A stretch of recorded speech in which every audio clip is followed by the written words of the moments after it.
এই উদ্বোধন সভার সম্মানীয় আজকের সভাপতি উপস্থিত রয়েছেন রঘুবাবু থেকে শুরু করে আমাদের ব্লকের মধ্যে বাড়ি 1 নম্বর অঞ্চলের উপপ্রধান সাহেব সুনীল দা আছেন, শুরু করে মাস্টারমশাইরা আছেন, আজিজুল দা থেকে শুরু করে অষ্টমী আছে, মদন দা আমাদের সঞ্চালক, অনেকেই আছে। সর্বোপরি যাদের অক্লান্ত পরিশ্রমে আজকের এই মঞ্চ আলোকিত হয়েছে, যাদের কষ্টে বিভিন্নভাবে অর্থ উপার্জন করে তারা সবাইকে আনন্দ দেওয়ার চেষ্টা করছে এবং অনেকে রুজি রোজগারেরও ব্যবস্থা করেছে।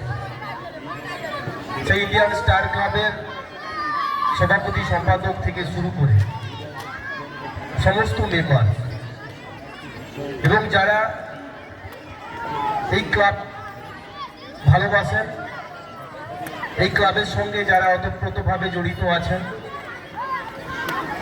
তাদের সবাইকে আমি আন্তরিক প্রীতি, শুভেচ্ছা, প্রণাম, সালাম, ভালোবাসা এবং আমাদের এই মাইকের আওয়াজ যতদূর পর্যন্ত শোনা যাচ্ছে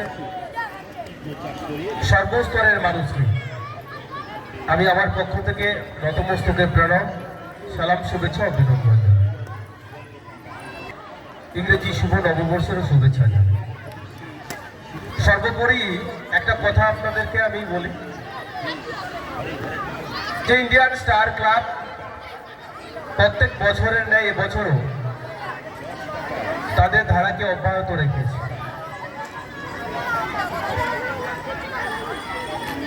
আমরা তাদের আন্তরিকতার কাছে হার মেরেছি, তাই আজকে হয়তো এখানে আমরা ছুটে এসেছি সবাই।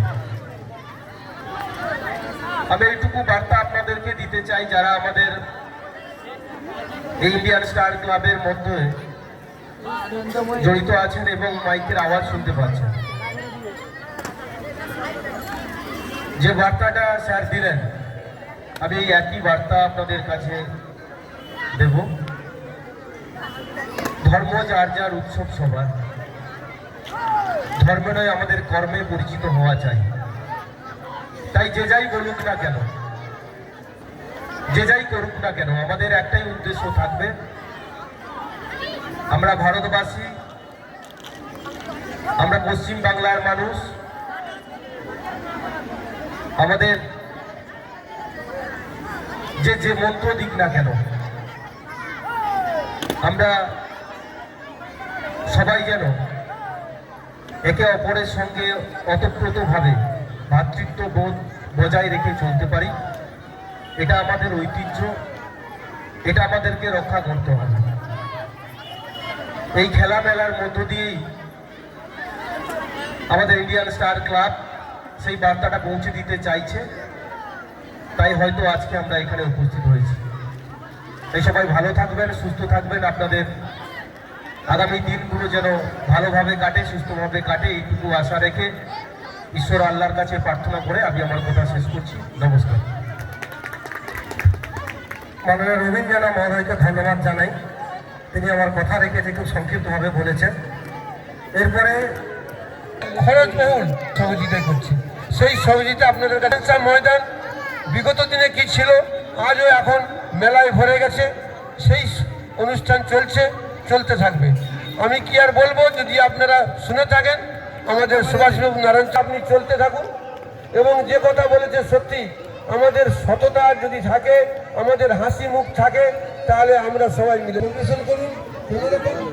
কোনো কিছু আঙুল তুলবেন না কারোর প্রতি, এইটুকু অনুরোধ করে আমি আমার এই মঞ্চ থেকে সবাইকে আবার